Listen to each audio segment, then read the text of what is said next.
Capítulo 1. Necessidade da verdadeira devoção a Maria. 14. Com toda a Igreja, confesso que Maria, não sendo mais que uma simples criatura saída das mãos do Altíssimo, é menor que um átomo, ou antes, não é nada em comparação com a sua majestade infinita, visto que só Deus é aquele que é. Êxodo 3,14. Por conseguinte, este grande Senhor, sempre independente e bastando-se a si mesmo, não teve nem tem absoluta necessidade da Santíssima Virgem para o cumprimento dos seus desígnios e para a manifestação da sua glória. Basta-lhe querer para tudo fazer. 15.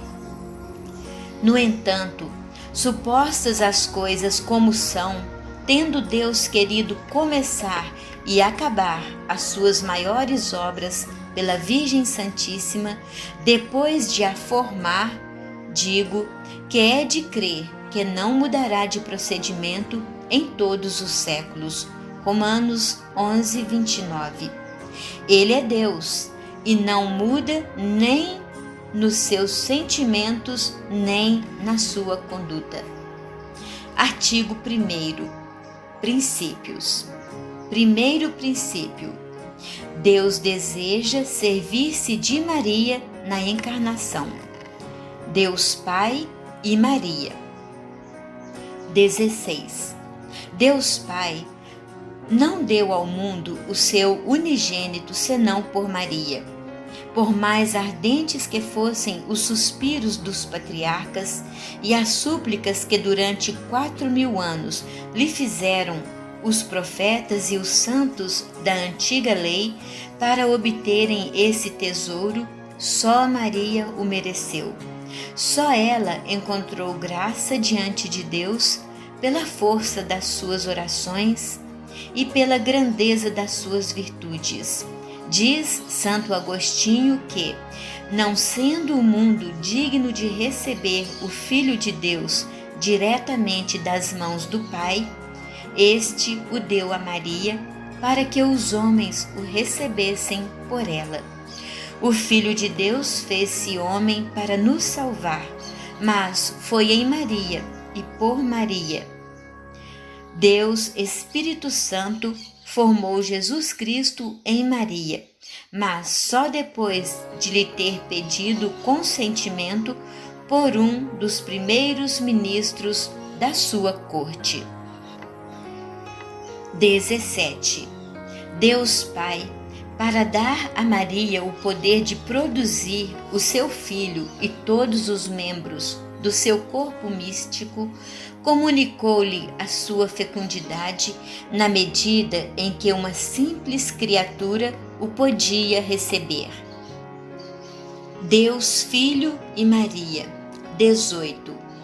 Como o novo Adão ao seu paraíso terrestre, assim desceu Deus Filho ao seio virginal de Maria, para aí achar as suas delícias e operar às escondidas maravilhas de graça. O Deus feito homem encontrou a sua liberdade em se ver aprisionado no seio dela. Fez brilhar a sua força, deixando-se levar por essa jovem virgem. Achou a sua glória e a de seu Pai, escondendo os seus esplendores a todas as criaturas da terra, para só os revelar a Maria. Glorificou a sua independência e majestade, dependendo desta amável Virgem na sua concepção, nascimento, apresentação no templo, na sua vida oculta de 30 anos e até na sua morte. Maria devia assistir a essa morte porque Jesus quis oferecer com ela um mesmo sacrifício e ser imolado ao Pai Eterno com seu assentimento, como outrora Isaque também fora imolado à vontade de Deus pelo consentimento de Abraão. Foi ela que o amamentou, nutriu, sustentou, criou e sacrificou por nós. Ó admirável e incompreensível dependência de um Deus! Nem o Espírito Santo a pôde ocultar no Evangelho para nos mostrar o seu valor e glória infinita, embora tenha escondido quase todas as maravilhas operadas pela sabedoria encarnada durante a sua vida oculta. Jesus Cristo deu mais glória a Deus Pai pela sua submissão a Maria durante 30 anos do que lhe teria dado se convertesse toda a terra operando os maiores prodígios. Ó, quão altamente glorificamos a Deus quando nos submetemos para lhe agradar, à Virgem Santíssima, a exemplo de Jesus Cristo, nosso único modelo. 19. Se examinarmos de perto o resto da vida de Jesus, veremos que ele quis iniciar os seus milagres por Maria. Santificou São João no seio de sua mãe Santa Isabel pela palavra de Maria. Logo que ela falou, João ficou santificado, e este foi o primeiro milagre de Jesus na ordem da graça. Lucas 1:41 a 44. Nas bodas de Caná, Jesus mudou a água em vinho, atendendo ao humilde pedido de sua mãe, e este foi o seu primeiro milagre na ordem natural.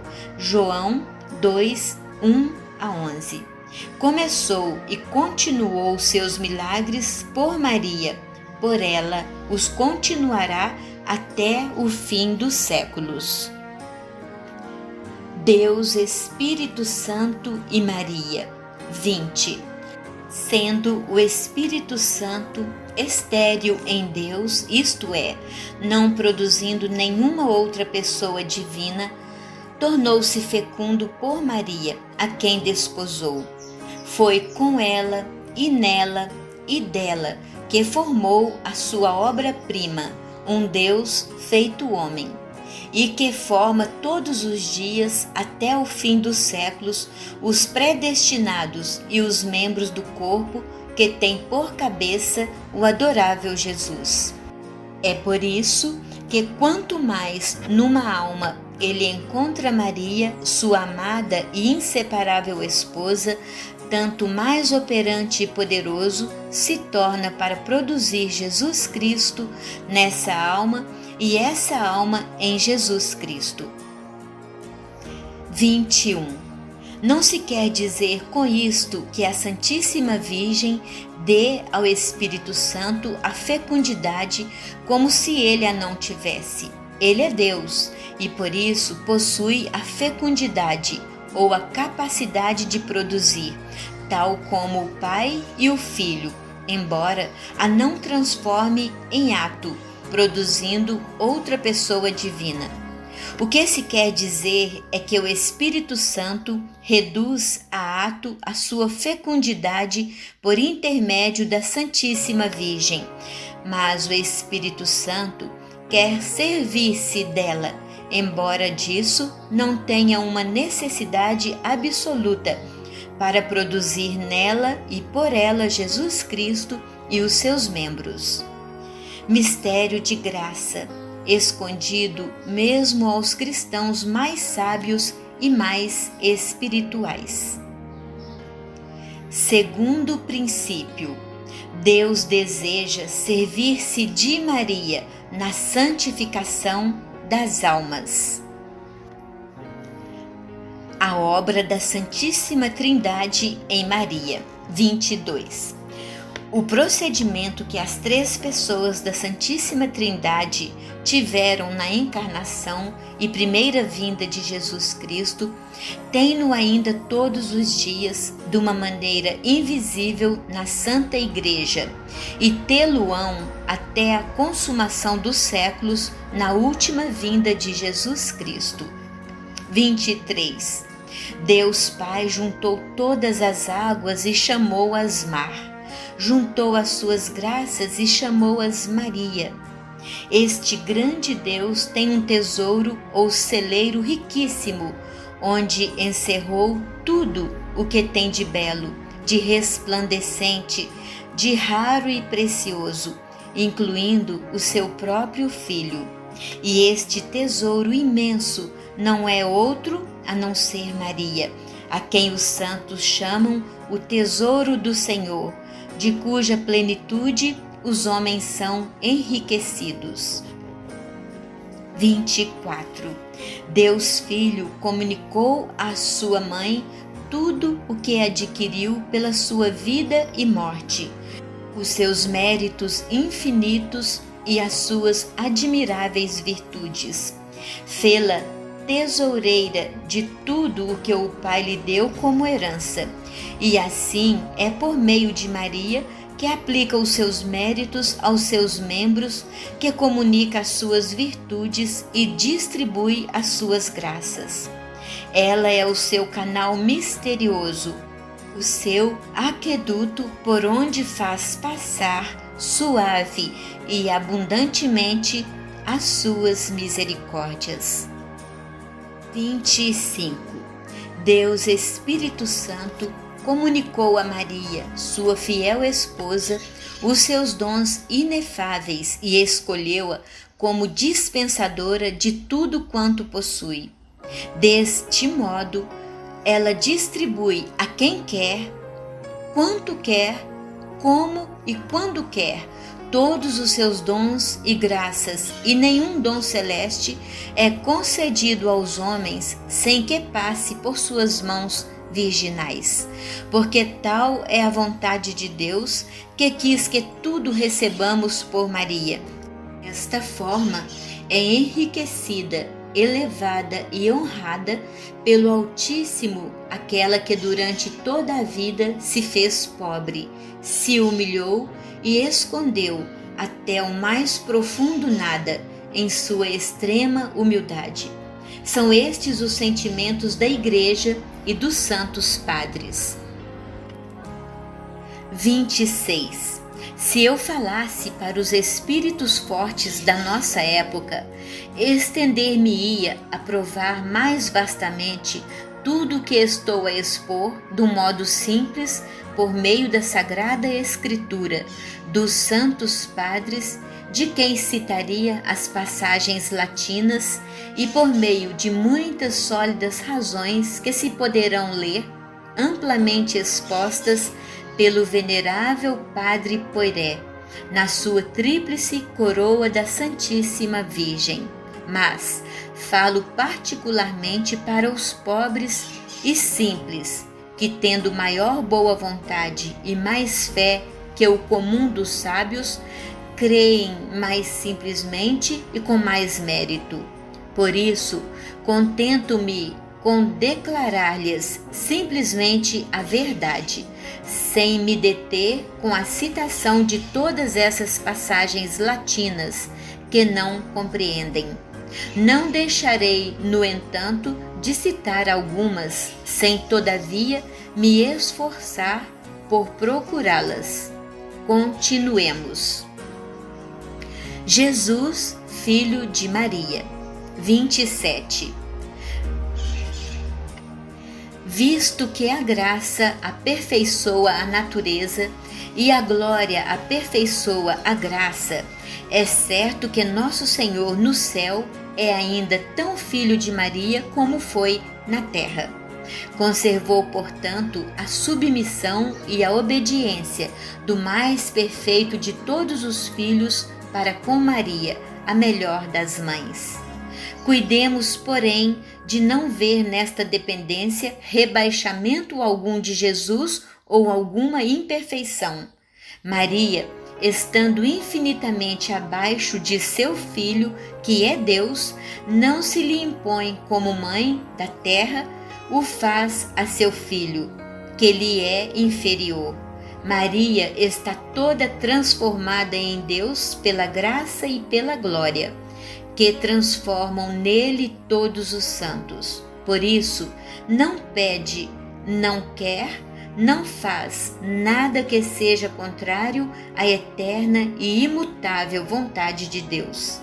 Quando, pois, se lê nos escritos de São Bernardo, São Bernardino, São Boaventura, etc., que no céu e na terra tudo está sujeito a Maria, até o próprio Deus, deve apenas entender-se que a autoridade que Deus lhe quis conceder é tão grande que parece igualar o poder divino, e que as suas orações e súplicas são tão poderosas junto de Deus que equivalem sempre a ordens junto da sua majestade. Ele não resiste nunca à oração de sua dileta mãe, porque é sempre humilde e conforme a sua vontade. Moisés deteve tão poderosamente a cólera de Deus contra os israelitas pela força da sua oração, que este Altíssimo e infinitamente misericordioso Senhor, não lhe podendo resistir, pediu-lhe que o deixasse encolerizar-se e castigar aquele povo rebelde. Êxodo 32, 10. O que então não devemos pensar com muito mais razão da humilde oração de Maria, mais poderosa junto de Deus que as preces e as intercessões de todos os anjos e santos do céu e da terra? Maria é rainha. 28. No céu, Maria impera aos anjos e aos bem-aventurados. Como recompensa da sua profunda humildade, Lucas 1,48, deu-lhe Deus o poder e o encargo de encher de santos os tronos deixados vazios pela orgulhosa queda dos anjos apóstatas. É vontade do Altíssimo que exalta os humildes, Lucas 1,52, que o céu, a terra e os infernos obedeçam, livre ou forçadamente, às ordens da humilde Maria. Fê-la soberana do céu e da terra, condutora dos seus exércitos, guarda dos seus tesouros, dispensadora das suas graças, obreira das suas grandes maravilhas, reparadora do gênero humano, medianeira dos homens, vencedora dos inimigos de Deus e fiel companheira de suas grandezas e triunfos. 29.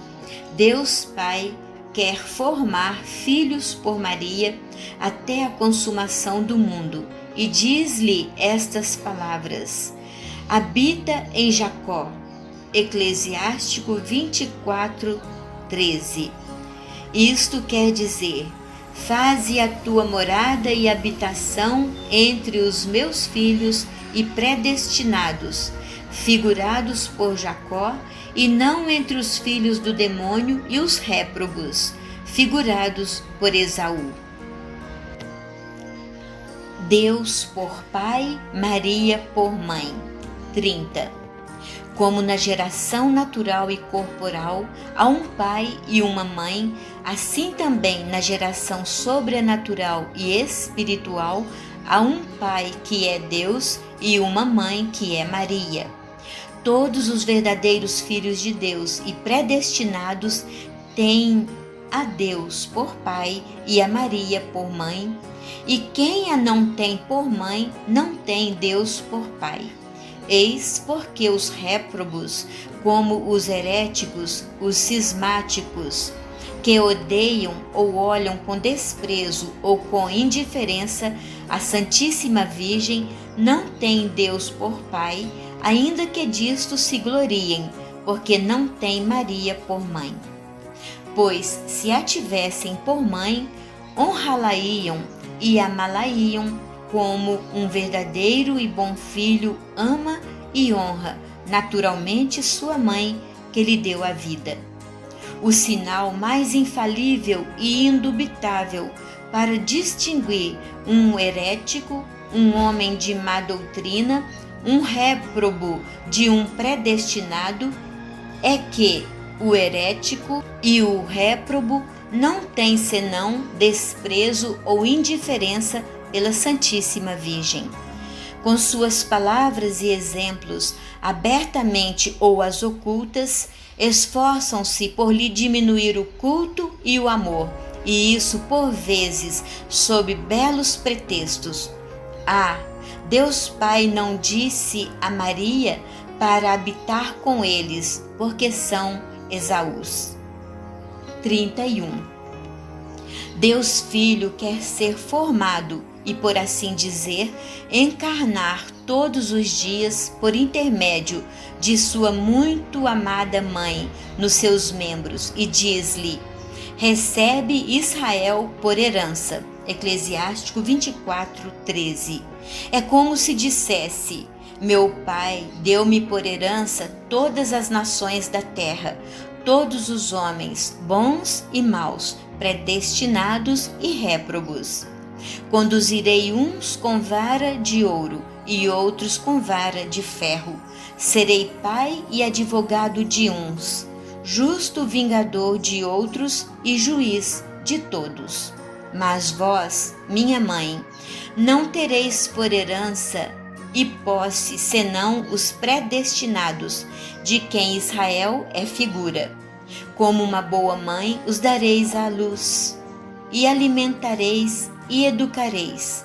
Como sua soberana os conduzireis, governareis e defendereis. 32. Um homem nasceu dela. Salmo 86, 5. Diz o Espírito Santo: segundo a explicação de alguns santos padres, o primeiro homem que nasceu de Maria foi o homem-deus Jesus Cristo. O segundo é um homem impuro, filho de Deus e de Maria por adoção. Se Jesus Cristo, cabeça dos homens, nasceu dela, todos os predestinados, membro desta cabeça, também dela devem nascer, por uma consequência necessária. A mesma mãe não pode dar à luz a cabeça ou o chefe sem os membros, nem os membros sem a cabeça. Isso seria uma monstruosidade da natureza. Do mesmo modo, na ordem da graça, a cabeça e os membros nascem também de uma só mãe.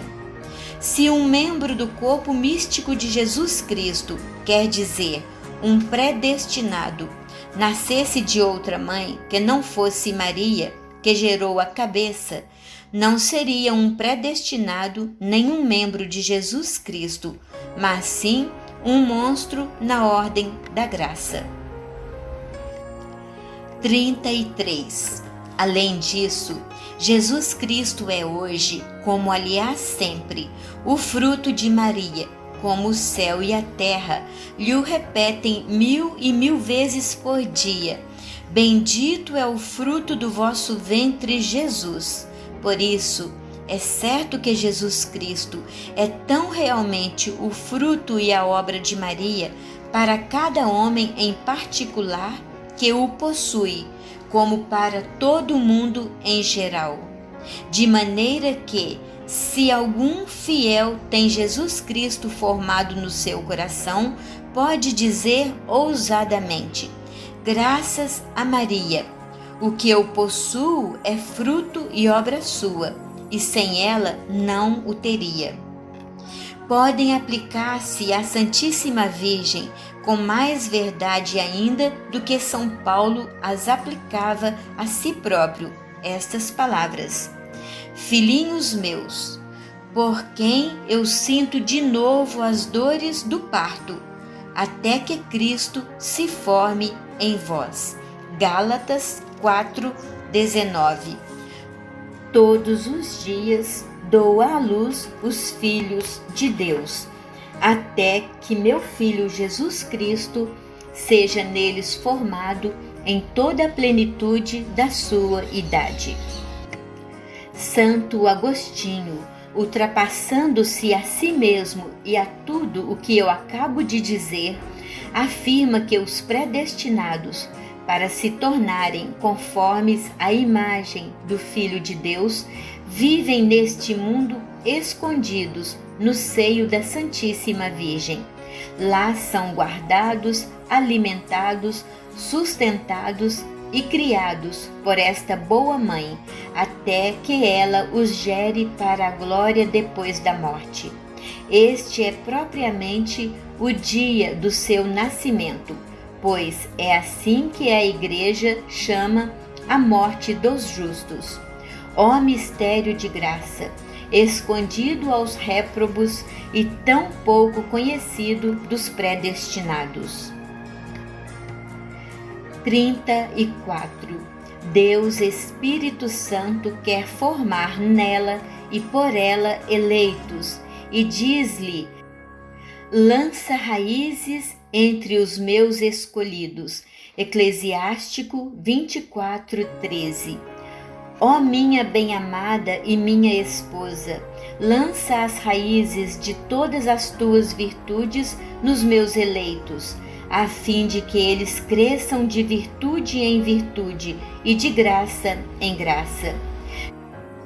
Tive tanta complacência em ti quando vivias na terra, praticando as mais sublimes virtudes, que desejo encontrar-te ainda na terra, sem que deixes de estar no céu. Reproduze-te para isso nos meus eleitos, que eu possa ver neles com agrado as raízes da tua fé invencível, da tua humildade profunda, da tua mortificação universal, da tua oração sublime e ardente caridade, da tua firme esperança e de todas as tuas virtudes. Tu continuas a ser minha esposa tão fiel, tão pura e tão fecunda como nunca. Que a tua fé me dê fiéis, dê-me virgens a tua pureza e a tua fecundidade eleitos e templos. 35. Depois de lançar as suas raízes numa alma, Maria opera nela maravilhas de graça que só ela pode produzir, pois só ela é a Virgem fecunda, que tem sido e será sempre sem igual em pureza e fecundidade. Maria produziu com o Espírito Santo a maior maravilha de quantas existiram ou existirão, o homem-Deus. Produzirá ainda, consequentemente, as coisas mais admiráveis que hão de existir nos últimos tempos. A formação e educação dos grandes santos que hão de vir no fim do mundo estão-lhe reservadas, pois só esta Virgem singular e miraculosa pode produzir, em união com o Espírito Santo, coisas singulares e extraordinárias. 36. Tendo-a encontrado numa alma, o Espírito Santo, seu esposo, voa para lá, entra plenamente e comunica-se a essa alma abundantemente e na mesma medida em que ela dá lugar a Maria. Uma das grandes razões por que o Espírito Santo não opera agora maravilhas retumbantes nas almas é que não encontra nelas uma união bastante íntima com a sua fiel e indissolúvel esposa. Digo inseparável esposa, porque desde que este amor substancial do Pai e do Filho desposou Maria para produzir Jesus Cristo, cabeça dos eleitos, e Jesus Cristo nos eleitos, nunca mais a repudiou, porque ela foi sempre fiel e fecunda. Artigo 2º. Consequências. Primeira consequência: Maria, Rainha dos Corações. 37. Do que ficou dito, deve-se tirar, evidentemente, duas conclusões. Em primeiro lugar, que Maria recebeu de Deus um grande poder sobre as almas dos eleitos. Ela não pode fazer neles a sua morada, como Deus Pai lhe ordenou. Formá-los, alimentá-los e gerá-los para a vida eterna como sua mãe. Recebê-los por sua herança e quinhão.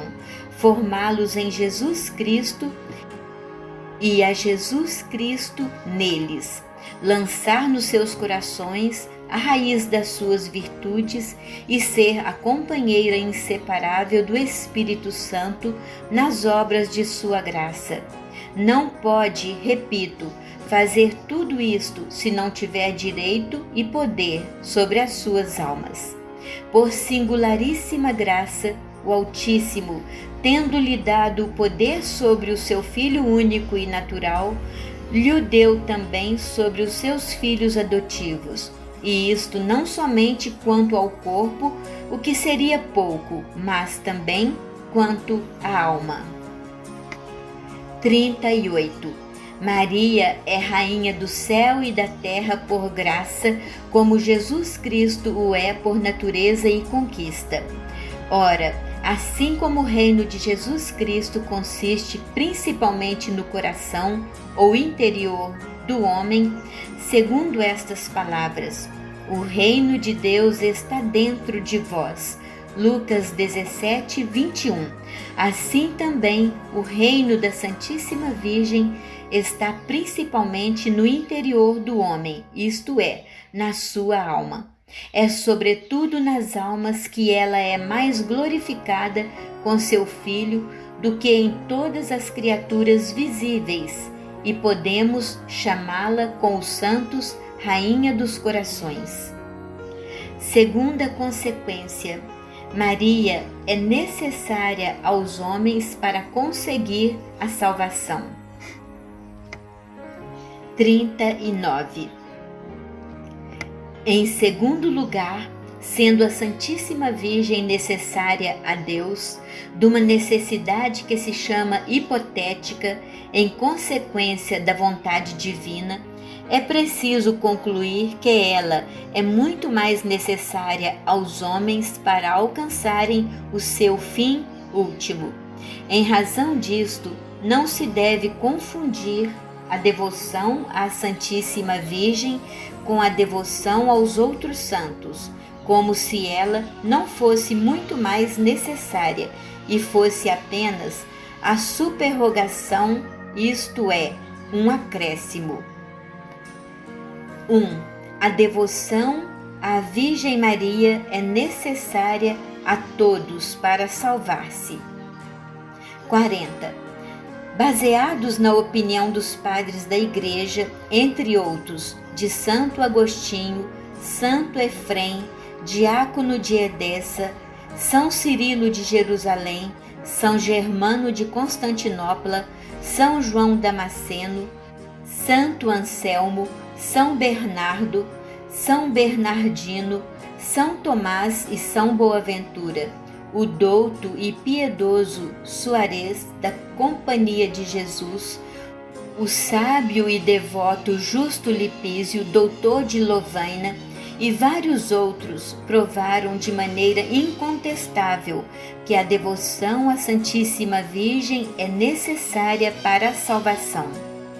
Provaram ainda que é sinal infalível de reprovação, segundo o sentir do próprio Ecolampádio e de alguns outros heréticos, a falta de estima e amor à Santíssima Virgem, e que, pelo contrário, é sinal certo de predestinação ser-lhe inteira e verdadeiramente dedicado ou devoto. 41. Provam-no as figuras e palavras do Antigo e do Novo Testamentos. Confirmam-no os sentimentos e exemplos dos santos, ensina-o e demonstra-o a experiência. O próprio demônio e os seus sequazes instados pela força da verdade, foram muitas vezes obrigados a confessá-lo, ainda que de má vontade. De todas as passagens dos santos padres e doutores, de que fiz ampla colheita para comprovar esta verdade, cito apenas uma, de São João Damasceno, a fim de não me alongar. Ser vosso devoto, ó Maria Santíssima, é uma arma de salvação que Deus dá àqueles que quer salvar. 42. Poderia referir aqui vários fatos em confirmação do mesmo assunto. Entre outros, primeiro, o que vem narrado nas crônicas de São Francisco. Viu ele, num êxtase, uma grande escada que ia ter ao céu, e em cuja extremidade estava a Santíssima Virgem. Foi-lhe dado a entender que é necessário subir por essa escada para chegar ao céu. Segundo, o que está nas crônicas de São Domingos, segundo o qual, perto de Carcassone, onde o santo pregava o rosário, a alma do infeliz herético estava possessa de 15.000 demônios. Estes foram, por ordem da Santíssima Virgem e para a própria confusão, obrigados a confessar grandes e consoladoras verdades sobre a devoção a Nossa Senhora. Fizeram-no com tanta força e clareza que, por pouca devoção que se tenha à Santíssima Virgem, não se pode ler sem lágrimas de alegria esta história autêntica e o panegírico que da mesma devoção o demônio fez, ainda que de má vontade. 2. A devoção à Virgem Maria é ainda mais necessária àqueles que são chamados a uma particular perfeição de vida. 43. Se a devoção à Santíssima Virgem é necessária a todos os homens simplesmente para conseguirem a salvação, o é ainda muito mais àqueles que são chamados a uma perfeição particular. Não creio mesmo que alguém possa atingir uma íntima união com Deus e uma perfeita fidelidade ao Espírito Santo sem uma união muito grande com a Santíssima Virgem e sem uma grande dependência do seu patrocínio. 44. Só Maria encontrou graça diante de Deus sem o auxílio de qualquer outra criatura. Lucas 1:30. Todos os que acharam graça diante de Deus desde então, só por seu intermédio a acharam, e também só por ela a encontrarão todos os que ainda hão de vir. Maria estava cheia de graça ao ser saudada pelo arcanjo São Gabriel, Lucas 1:28, e recebeu uma plenitude superabundante de graça quando o Espírito Santo a cobriu com a sua sombra inefável, Lucas 1:35. De tal modo, essa dupla plenitude foi aumentando dia a dia, momento a momento, que a sua alma atingiu um grau imenso e inconcebível de graça.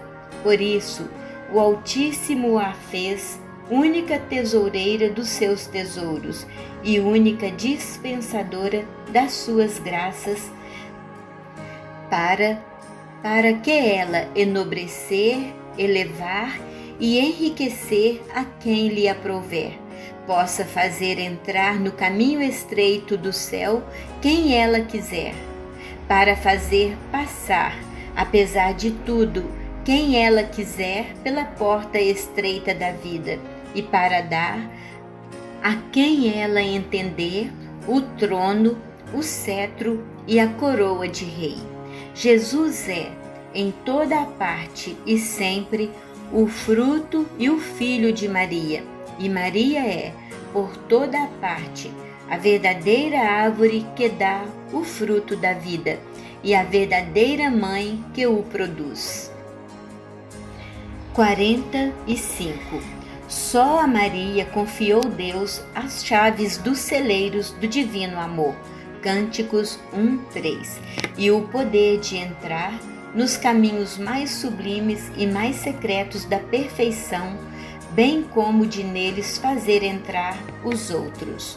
Só Maria dá aos miseráveis filhos da infiel Eva a entrada no paraíso terrestre, para aí passearem aprazivelmente com Deus, Gênesis 3:8, para aí se esconderem dos seus inimigos, para aí comerem o alimento delicioso, já sem temer a morte, do fruto das árvores da vida e da ciência do bem e do mal, e beberem a grandes tragos as celestes águas da bela fonte, que aí jorra abundantemente. Ou melhor, visto ser ela própria esse paraíso terrestre, essa terra virgem e abençoada, de onde Adão e Eva culpados foram expulsos, só acolhe em si aqueles e aquelas que lhe apraz, para os tornar santos. 46. Todos os ricos do povo. Salmo 44:13.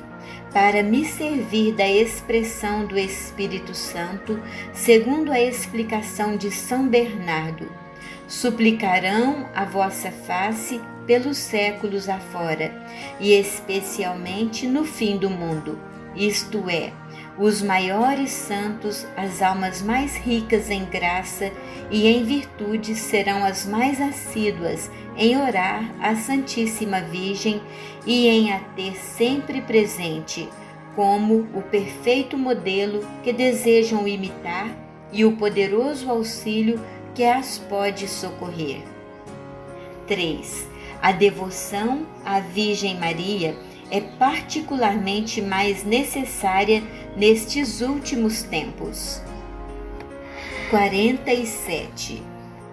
Disse que isto acontecerá especialmente no fim do mundo e em breve, porque o Altíssimo e a sua Santa Mãe devem suscitar grandes santos que ultrapassarão tanto em santidade a maior parte dos outros santos, quanto os cedros do Líbano excedem os arbustozinhos. Assim foi revelado a uma santa alma cuja vida foi escrita por M. de Rente. 48. Essas grandes almas, cheias de graça e de zelo, serão escolhidas para se opor aos inimigos de Deus que se agitarão de todos os lados. Serão singularmente devotas da Santíssima Virgem, esclarecidas pela sua luz, alimentadas com seu leite, conduzidas pelo seu Espírito, sustentadas pelo seu braço e guardadas sob a sua proteção, de modo que hão de combater com uma das mãos e edificar com a outra. Com uma combaterão, derrubarão, esmagarão os heréticos com suas heresias, os cismáticos com seus cismas, os idólatras com a sua idolatria e os pecadores com suas impiedades. Com a outra mão edificarão o templo do verdadeiro Salomão e a mística cidade de Deus, ou seja, a Santíssima Virgem, que pelos santos padres foi chamada Templo de Salomão e Cidade de Deus. Levarão todo o mundo por suas palavras e exemplos à verdadeira devoção. Isto atrair-lhes-á o ódio de muitos, mas também lhes trará muitas vitórias e muita glória para Deus só. Foi o que revelou Deus a São Vicente Ferrer, grande apóstolo do seu tempo, que claramente o indicou numa das suas obras. É o que o Espírito Santo parece ter predito no Salmo 58 por estas palavras: O Senhor reinará em Jacó e em toda a terra. Converter-se-ão pela tarde, sofrerão fome como cães e hão de andar à volta da cidade para encontrar de comer. Esta cidade, à volta da qual os homens andarão no fim do mundo, para se converterem e saciarem a sua fome de justiça, é a Santíssima Virgem, chamada pelo Espírito Santo morada e cidade de Deus. Salmo 86, 3. Primeiro, ofício especial de Maria nos últimos tempos. 49. A salvação do mundo começou por Maria e é por ela que se deve consumar. Na primeira vinda de Jesus Cristo, Maria quase não apareceu, a fim de que os homens, ainda pouco instruídos e esclarecidos sobre a pessoa de seu filho, não se afastassem da verdade, apegando-se muito intensa e grosseiramente a ela. Sendo a Virgem conhecida, é provável que isso tivesse acontecido por causa dos encantos admiráveis que o Altíssimo lhe tinha concedido, mesmo exteriormente. Tanto assim é que São Dionísio Areopagita deixou escrito que, quando a viu, a teria tomado por uma divindade, devido aos seus secretos atrativos e à sua beleza incomparável, se a fé em que estava bem confirmado lhe não tivesse garantido o contrário. Mas na segunda vinda de Jesus Cristo, Maria tem de ser conhecida e por isso deve ser manifestada pelo Espírito Santo. Por ela fará conhecer, amar e servir Jesus Cristo, uma vez que já não subsistem as razões que o levaram a ocultar durante a vida a sua esposa e a revelá-la só muito pouco desde a pregação do Santo Evangelho. 50. Deus quer, portanto, revelar e manifestar Maria, a obra-prima das suas mãos nesses derradeiros tempos. Primeiro, porque ela se escondeu neste mundo e se colocou mais abaixo que o pó, em sua humildade profunda, tendo obtido de Deus, dos seus apóstolos e evangelistas, que não fosse manifestada. Segundo, porque ela é obra-prima saída das mãos de Deus, tanto na terra pela graça, como no céu pela glória. Por isso Deus quer, por meio dela, ser louvado e glorificado sobre a terra pelos viventes. Terceiro, sendo a aurora que precede e descobre o sol da justiça, Jesus Cristo, Maria deve ser conhecida e vista, para que Jesus o seja também. Quarto, visto ser ela o caminho por onde Jesus Cristo veio a nós da primeira vez, haverá de sê-lo ainda quando ele vier pela segunda, embora de maneira diversa. Quinto, como é Maria o meio seguro, a via reta e imaculada para ir a Jesus Cristo e para o encontrar perfeitamente, é por ela que o devem achar as almas chamadas a brilhar em santidade. Aquele que achar Maria, achará a vida. Provérbios 8:35. Isto é, encontrará Jesus Cristo, que é o caminho, a verdade e a vida. João 14:6. Mas não a pode achar quem a não procurar. Não pode procurá-la quem a não conhecer, pois não se busca nem se deseja um objeto desconhecido. É, pois, necessário que Maria seja conhecida mais do que nunca, para maior conhecimento e glória da Santíssima Trindade. Sexto, Maria deve brilhar mais do que nunca em misericórdia, em força e em graça nestes últimos tempos.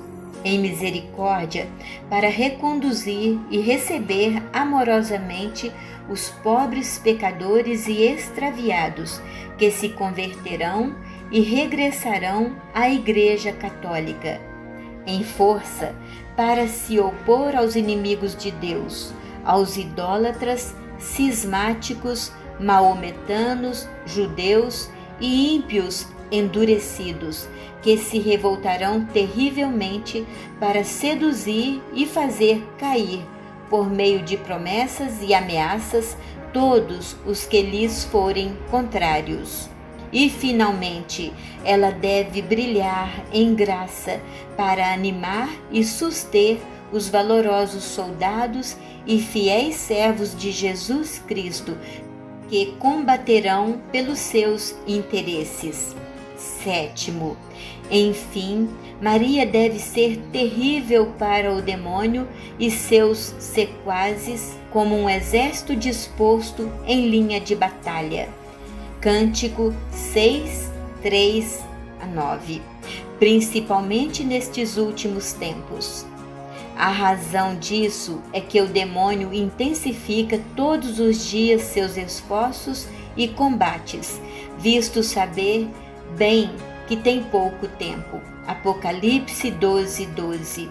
E muito menos do que nunca para perder as almas. Suscitará em breve cruéis perseguições e armará terríveis emboscadas aos servos fiéis e verdadeiros filhos de Maria, pois lhes são precisos mais esforços para vencer estes do que os outros. 51. Estas últimas e cruéis perseguições do demônio aumentarão dia a dia até vir o reino do Anticristo. É principalmente a estas que se deve aplicar a primeira e célebre predição e maldição de Deus proferida no paraíso terrestre contra a serpente. Vem, a propósito, explicá-la aqui para a glória da Santíssima Virgem, salvação dos seus filhos e confusão do demônio. Porém, inimizades entre ti e a mulher, entre a tua descendência e a dela. Ela te esmagará a cabeça, e tu armarás ciladas ao seu calcanhar. Gênesis 3, 15. 52. Deus nunca estabeleceu e formou senão uma única inimizade, mas esta irreconciliável, devendo durar e mesmo aumentar até o fim. É a inimizade entre Maria, sua digna mãe, e o demônio, entre os filhos e servos da Santíssima Virgem e os filhos e satélites de Lúcifer. Deste modo, o inimigo mais terrível que Deus constituiu contra o demônio é Maria, sua santa mãe. E Maria, ainda existindo apenas na mente de Deus, foi por ele dotada, desde o paraíso terrestre, de tanto ódio contra este maldito inimigo, tanta diligência em descobrir a malícia desta antiga serpente, tanta força para vencer, aniquilar e esmagar este ímpio orgulhoso, que este a teme, não só mais que a todos os anjos e homens, mas, num certo sentido, mais do que ao próprio Deus. Não é que a ira, o ódio e o poder de Deus não sejam infinitamente superiores ao da Santíssima Virgem, visto as perfeições dela serem limitadas, mas é que, em primeiro lugar, Satanás, sendo orgulhoso, sofre infinitamente mais em ser vencido e castigado por uma pequena e humilde serva de Deus, e a humildade desta humilha-o mais que o poder divino. Em segundo lugar, Deus conferiu a Maria um tão grande poder sobre os demônios que eles temem mais um único dos seus suspiros por alguma alma que as orações de todos os santos, e uma só das suas ameaças, mais que qualquer outro tormento. Isto foram eles obrigados a confessar muitas vezes, ainda que de má vontade pela boca dos possessos. 53. O que Lúcifer perdeu por orgulho, ganhou Maria pela sua humildade. O que Eva condenou e perdeu pela desobediência, salvou Maria obedecendo. Eva, ao obedecer à serpente, perdeu consigo todos os seus filhos e entregou-os ao demônio. Maria, tendo sido perfeitamente fiel a Deus, salvou juntamente consigo todos os seus filhos e servos e consagrou-os à divina majestade. Santo Irineu. 54.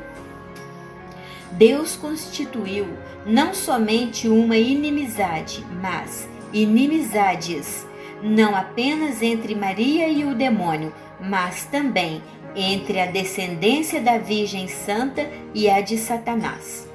Isto quer dizer que Deus estabeleceu inimizades, antipatias e ódios secretos entre os verdadeiros filhos e servos da Santíssima Virgem e os filhos e escravos do demônio. Eles não se amam, nem têm qualquer correspondência interior uns com os outros. Os filhos de Belial, Deuteronômio 13:13, os escravos de Satanás, os amigos do mundo, não há diferença. Até hoje perseguiram sempre e perseguirão mais do que nunca aqueles que pertencem à Santíssima Virgem, como outrora Caim perseguiu seu irmão Abel e Esaú perseguiu Jacó, figuras dos réprobos e dos predestinados. Mas a humilde Maria alcançará sempre a vitória sobre este orgulhoso, e essa vitória será tão grande que chegará a esborrachar-lhe a cabeça, onde reside o seu orgulho. Ela descobrirá sempre a sua malícia de serpente e porá a descoberto as suas tramas infernais. Dissipará os seus conselhos e protegerá até o fim dos tempos os seus servos fiéis contra aquelas garras cruéis. Mas o poder de Maria sobre todos os demônios brilhará particularmente nos últimos tempos, em que Satanás armará ciladas contra o seu calcanhar, ou seja, contra os humildes escravos e pobres filhos, que ela suscitará para lhe fazer guerra. Eles serão pequenos e pobres na opinião do mundo, humilhados perante todos, calcados e perseguidos como o calcanhar o é em relação aos outros membros do corpo, mas, em troca, serão ricos da graça de Deus, que Maria lhes distribuirá abundantemente. Serão grandes e de elevada santidade diante de Deus, e superiores a toda criatura pelo seu zelo ardente. Estarão tão fortemente apoiados no socorro divino que esmagarão com a humildade de seu calcanhar e em união com Maria a cabeça do demônio, fazendo triunfar Jesus Cristo. Os apóstolos dos últimos tempos. 55. Enfim, Deus quer que sua mãe seja hoje mais conhecida, mais amada e mais honrada do que nunca.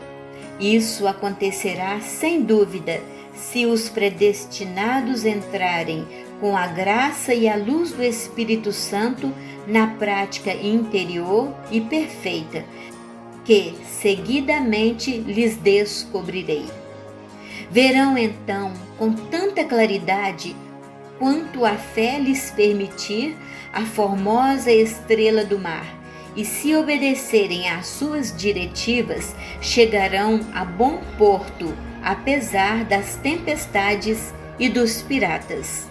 Conhecerão as grandezas desta soberana e devotar-se-ão inteiramente ao seu serviço, como seus súditos e seus escravos de amor.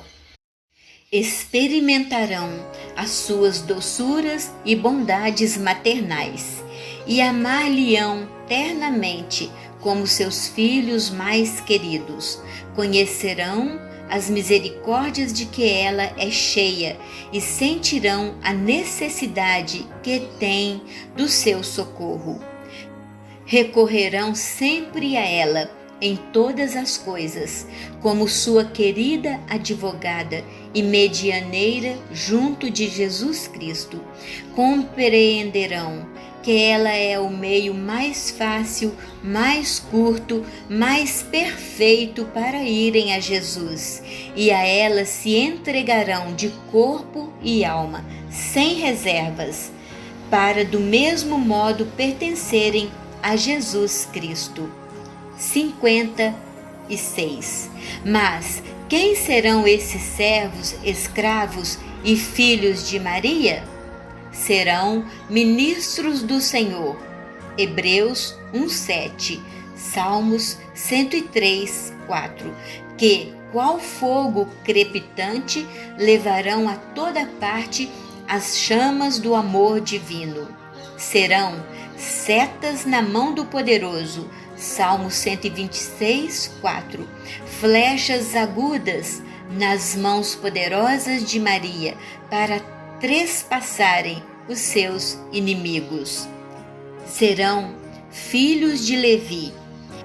Malaquias 3:3, bem purificados no fogo das grandes tribulações, bem apegados a Deus, que trarão o ouro do amor em seus corações, o incenso da oração no espírito e a mirra da mortificação no corpo. Serão por toda parte o bom odor de Jesus Cristo, odor de vida para os pobres, os pequenos e os humildes, odor de morte para os grandes, os ricos e orgulhosos mundanos. 2 Coríntios 2:15-16. 57. Serão nuvens tonitruantes. Marcos 3:17, Salmos 103:7, que voarão pelos ares ao menor sopro do Espírito Santo, e sem se apegarem a coisa alguma, nem se admirarem ou inquietarem, espalharão a chuva da palavra de Deus e da vida eterna. Bradarão contra o pecado, clamarão contra o mundo, fulminarão o demônio e seus adeptos. Atravessarão de lado a lado, para a vida ou para a morte, com a espada de 2 gumes da palavra de Deus. Efésios 6:17, Hebreus 4:12. Todos aqueles a quem forem enviados da parte do Altíssimo. 58. Serão verdadeiros apóstolos dos últimos tempos, a quem o Senhor das virtudes dará a palavra e a força para operar maravilhas e arrebatar gloriosos despojos ao inimigo. Dormirão sem ouro nem prata, e, o que é mais, sem cuidados, no meio dos outros sacerdotes eclesiásticos e clérigos. Salmo 67:14. Terão, no entanto, as asas prateadas da pomba para irem com a reta intenção da glória de Deus e da salvação das almas, aonde o Espírito Santo os chamar. Deixarão após si, nos lugares onde tiverem pregado, o ouro da caridade, que é o cumprimento de toda a lei. Romanos 13, 10. 59. Sabemos, enfim, que serão os verdadeiros discípulos de Jesus Cristo, que seguirão as pegadas da sua pobreza, humildade, desprezo do mundo e caridade. Ensinarão o estreito caminho de Deus na pura verdade, segundo o Santo Evangelho e não segundo as máximas do mundo, sem se colocar em inquietação nem fazer acepção de pessoas, sem poupar, escutar ou temer nenhum mortal, por poderoso que seja. Terão nos lábios a espada de 2 gumes, que é a palavra de Deus.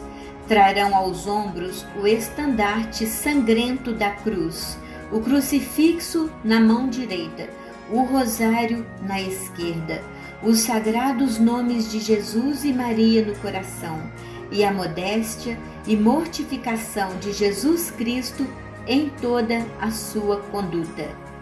Eis os grandes homens que hão de vir, mas que Maria suscitará por ordem do Altíssimo, para estender o seu império sobre o dos ímpios, idólatras e maometanos. Quando e como acontecerá isto? Só Deus o sabe. Quanto a nós, apenas nos compete calar, rezar, suspirar e esperar.